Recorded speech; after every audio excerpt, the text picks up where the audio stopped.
القرآن رباني وعلى في الورى شاني وصحابه أجمعين أما بعد പരിശുദ്ധമായ ഖുർആന്റെ ഫാത്തിഹ സൂറത്തിലെ അർത്ഥങ്ങളായിട്ട് ഇവിടെ ഞങ്ങൾ ചർച്ച ചെയ്ത് അൽഹംദുലില്ലാഹ് അല്ലാഹു സുബ്ഹാനഹു വ തആല അത് നമുക്ക് സ്വീകരിച്ചു തന്ന് അനുഗ്രഹിക്കട്ടെ. ഇനി നോക്കാനായ പരിശുദ്ധമായ ഖുർആൻ ഞങ്ങൾ ഏത് രൂപത്തിൽ ഓതണം, ഏതെങ്കിലും രൂപത്തിൽ ഓതി അത് ഖുർആൻ ആവണം. പരിശുദ്ധമായ ഖുർആനിൽ ഓതുമ്പോൾ പ്രധാനമായിട്ട് വേണായത് അതിലെ തജ്വീദിയായിട്ടുള്ള നിയമങ്ങളായിട്ട് അതാണ് പരിശുദ്ധമായ ഖുർആൻ ഞങ്ങളെട്ടിയ കബൂലിയത്ത് കിട്ടണമെങ്കിൽ ഓത്തവിടെ. അപ്പൊ പരിശുദ്ധമായ ഖുർആന്റെ തജ്വീദ് കൊണ്ട് ഓതുന്നുണ്ടെങ്കിൽ എന്തിനാ അതിനർത്ഥം? പരിശുദ്ധമായ ഖുർആൻ ഓതുമ്പോൾ അത് തജ്വീദ് അനുസരിച്ചിട്ട് ഓതുന്നുണ്ട്. അപ്പൊ ഈ തജ്വീദ് കൊണ്ട് ഓതുന്നുണ്ടെങ്കിൽ എന്തിനാ അതിനർത്ഥം? തജ്വീദ് കൊണ്ട് ഓതുന്നുണ്ടെങ്കിൽ പരിശുദ്ധമായ ഖുർആനിലുള്ള എല്ലാ അക്ഷരങ്ങൾക്കും പരിശുദ്ധമായ ഖുർആൻ ഓതുമ്പോൾ ഓരോ അക്ഷരത്തിൽ കൊടുക്കാനായ വിഷയങ്ങൾ, അതായത് പരിശുദ്ധമായ ഖുർആന്റെ ഓരോ അക്ഷരം ഈ അക്ഷര ശരിയിട്ടാണ് പദം അവിടെ. അപ്പൊ ഈ ഖുർആൻ ഓതുമ്പോൾ തജ്വീദ് കൊടുക്കുക വെച്ചെന്നെങ്കിൽ പരിശുദ്ധമായ ആ ഓരോ ഹർഫുകൾക്ക് അതുക്കുള്ള മഖ്റജുകൾ, അതായത് ആ അക്ഷര ഓട്ടെ ഉച്ചരിക്കാനായ തൊണ്ടയിൽ നിന്ന് വേണ്ട അക്ഷരമാ അല്ലെങ്കിൽ നാവിൽ നിന്ന് ഉച്ചരിക്കുന്ന അക്ഷരമാ, ഇങ്ങനെ ഓരോ അക്ഷരത്തിൽ കൊടുക്കണായ മഖ്റജുകൾ, അതുപോലെ ഓരോ അക്ഷരത്തിലുള്ള സിഫാത്തുകൾ, സിഫത്ത് ചെന്നെങ്കിൽ ആ സിഫത്തോടു കൂടി വേണ്ടെങ്കിലത്തെ പിന്നെ ആ അക്ഷരത്തെ ഘനിപ്പിച്ചിട്ട് ഉച്ചരിക്കണമ അല്ലെങ്കിൽ ലഘുവായിട്ട് ഉച്ചരിക്കണമ. ഉദാഹരണം നോക്കണമെങ്കിൽ കിതാബുല്ലാഹ്, ഖാലല്ലാഹ്, ഖാലല്ലാഹ് ചെല്ലുമ്പോൾ ഖാല കഴിഞ്ഞിട്ട് അള്ളാഹ്, അപ്പൊ ആ അള്ളാഹ് എങ്ങനെ ഉച്ചരിച്ച് ഖാലല്ലാഹ് വലിയാക്കിയിട്ട് ഉച്ചരിച്ച്. അതേ അള്ളാഹുടെ പിന്നെ ഏതാ കിതാബില്ല നോക്കൂ, കിതാബില്ല. അപ്പൊ എന്തായിട്ട് ലാമിടെ ഒന്ന് വലിയാക്കണേയും ലാമിടെ ഒന്ന് ശരിയാക്കിയിട്ടും തഫ്ഹീം കൊടുത്തിട്ടും അല്ലെങ്കിൽ തർക്കീക്ക് കൊടുത്തിട്ടും ഓതരുത്, അല്ലെങ്കിൽ മനിച്ചു ഓതരുത്. ചില അക്ഷരം ഇങ്ങനെ മഞ്ചിട്ട് ഓതര വിഷയമുണ്ട്, അല്ലെങ്കിൽ നീട്ടി ഓതര്, പിന്നെ നീട്ടിട്ട് അക്ഷരം ഓതരക്ക് വിഷയമുണ്ട്. എത്ര നീട്ടണോ, എത്ര അലിഫിടെ കതിർ നീട്ടണോ, ഇങ്ങനെ നീട്ടിട്ട് ഓതര്.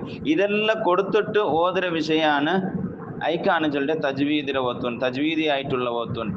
അപ്പൊ ഇത് ഇങ്ങനെ ഓതുക നിർബന്ധമായിട്ടാണ്. പിന്നത്തെ ചോദ്യം, പരിശുദ്ധമായ ഖുർആൻ അതിലെ ക്ലിയർ ആയിട്ടുള്ള രൂപത്തിൽ ഓതണമെങ്കിൽ അത് തജ്വീദി ആയിട്ടുള്ള നിയമം നിർബന്ധം. കാരണം എന്താ വെച്ചിട്ടുണ്ടെങ്കിൽ ഒരു നിസ്കാരം, ഏതെങ്കിലും ഒരു ഇബാദത്ത് അതുക്കുള്ളതായിട്ടുള്ള നിബന്ധനകളുണ്ട്. ഇപ്പൊ നിസ്കാരം എടുത്ത് നോക്കണമെങ്കിൽ നിസ്കാരത്തിന് അതുക്കുള്ളതായിട്ടുള്ള നിബന്ധനകളുണ്ട്. അതായത് നിസ്കാരത്തെ ഫർള് വേണം, ഈ 14 ഫർള് നിസ്കാരത്തിൽ ഉണ്ട്. അപ്പൊ ഈ 14 ഫർള് ഇല്ലാണ്ടായെങ്കിൽ ആ നിസ്കാരം ശരിയാവില്ല. അപ്പൊ ഈ 14 ഫർള് വേണത്തരെ. അതുപോലെ നോമ്പുകളുള്ള നിബന്ധനകളുണ്ട്, അത് ആ രൂപത്തിലാക്കിയാൽ മാത്രം നോമ്പ് ശരിയാവിടെ.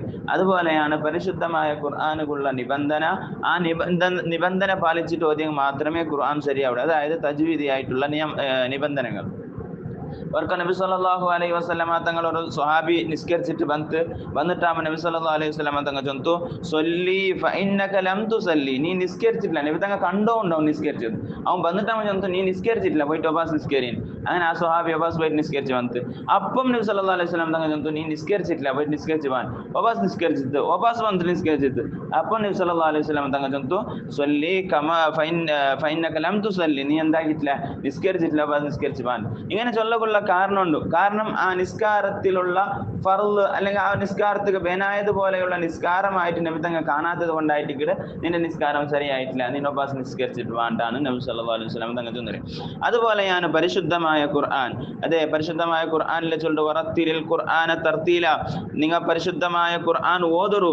എങ്ങനെ ഓതറു? തർത്തീലായിട്ട് ഓതറു. ഐ ജവ്വിദ്ഹു തജ്വീദ, അതായത് തജ്വീദി ആയിട്ടുള്ള നിയമങ്ങൾ പാലിച്ചിട്ട് നിങ്ങൾ ഓതറുണ്ടാണ് പരിശുദ്ധമായ ഖുർആൻ ചൊല്ലുന്നത്. ഫൈദാ ഖറഅനാഹു ഫത്തബിഅ ഖുർആനഹു, നബി സല്ലല്ലാഹു അലൈഹി വസല്ലം തങ്ങളെ ചൊല്ലുന്ന ഖുർആൻ നിങ്ങൾക്ക് ജിബ്രീൽ അലൈഹിസ്സലാം വന്നിട്ട് എങ്ങനെയാണ് ഓതരെ അതേ രൂപത്തിൽ ആ ജിബ്രീൽ എങ്ങനെ നിങ്ങൾ ഓതി തന്നരെ അതേ ശൈലിയിൽ നിങ്ങൾ ഓതണോ. അതിന് പിന്നെ ജിബ്രീൽ ഓതി തന്നെ ആ രൂപത്തിലെ പിന്നെ വിട്ടിട്ട് വേറൊരു രൂപം നിങ്ങൾക്ക് ഓതാവില്ല നബിയെ. അതുകൊണ്ട് ജിബ്രീൽ എങ്ങനെ ഓതി തന്നരെ അങ്ങനെ നിങ്ങൾ ഓതറുണ്ടാണ് പരിശുദ്ധമായ നബി സല്ലല്ലാഹു അലൈഹി വസല്ലം തങ്ങളെ ഇഖ്റഊ കമാ ഉല്ലിംതും. നബി സല്ലല്ലാഹു ഒരു ഹദീസ് ഉണ്ട്, മനുഷ്യന്മാരെ നിങ്ങൾ എങ്ങനെ ഓതറോ കമാ ഉല്ലിംതും, നിങ്ങൾക്ക് എങ്ങനെയാണ് പഠിപ്പിച്ചു തന്നരെ ആ രൂപത്തിൽ രൂപത്തിൽ പരിശുദ്ധമായ ഖുർആൻ ഓതണം, അല്ലെങ്കിൽ നിങ്ങൾക്ക് ഇഷ്ടമുള്ള രൂപത്തിലല്ല പരിശുദ്ധമായ ഖുർആൻ ഓതനായ. അങ്ങനെ നിങ്ങൾ ഈ തജ്വീദിയായിട്ടുള്ള നിയമങ്ങൾ പഠിച്ചിട്ട് അതിനെ പ്രാക്ടീസ് ആക്കിയിട്ട് മഹാന്മാർ ചൊല്ലാറ് അത് ഓത്തി എങ്ങനെയാണെന്ന് ചൊന്നെങ്കിൽ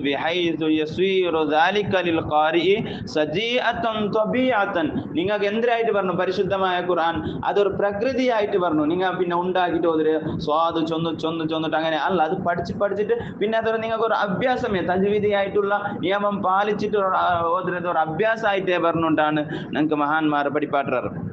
അതുകൊണ്ട് പരിശുദ്ധമായ ഖുർആൻ ഓതനായ എങ്ങനെ ചെന്നെങ്കിൽ തജ്വീദിയായിട്ടുള്ള നിയമം, അതായത് ഇഖ്റഉൽ ഖുർആന ബിൽഹൂനിൽ അറബി വഅസ്വാതിഹ, ഈ നല്ലൊരു അറബിയായിട്ട് ജനിച്ച ഒരു മനുഷ്യൻ അവന് ഏത് രൂപത്തിലാണ് അക്ഷരത്തെ ഉച്ചരിക്കല് ആ രൂപത്തിലാണ് നിങ്ങൾ പരിശുദ്ധമായ ഖുർആൻ ഓതനായേ.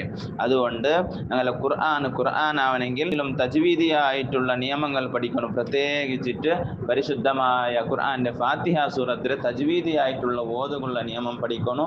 ഇൻഷാ അല്ലാഹ് ഫാത്തിഹ സൂറത്ത് ഇൻഷാ അല്ലാഹ് നമുക്കൊന്ന് ചർച്ച ആക്കിക്കൊണ്ട് തജ്വീദിയായിട്ട് എങ്ങനെ ഓതുന്നുണ്ട് അല്ലാഹു സുബ്ഹാനഹു വ തആല അത് പഠിക്കുള്ള തൗഫീഖ് അല്ലാഹു നമുക്ക് നൽകി അനുഗ്രഹിക്കുമാറാകട്ടെ. ഇലാ ഹദ്റത്തി സയ്യിദിനാ മുഹമ്മദിൻ സല്ലല്ലാഹു അലൈഹി വസല്ലം. അൽ ഫാത്തിഹ.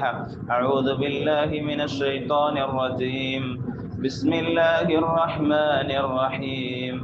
അൽഹംദുലില്ലാഹി റബ്ബിൽ ആലമീൻ അർറഹ്മാനിർ റഹീം മാലികി യൗമിദ്ദീൻ إياك نعبد وإياك نستعين اهدنا الصراط المستقيم صراط الذين أنعمت عليهم غير المغضوب عليهم ولا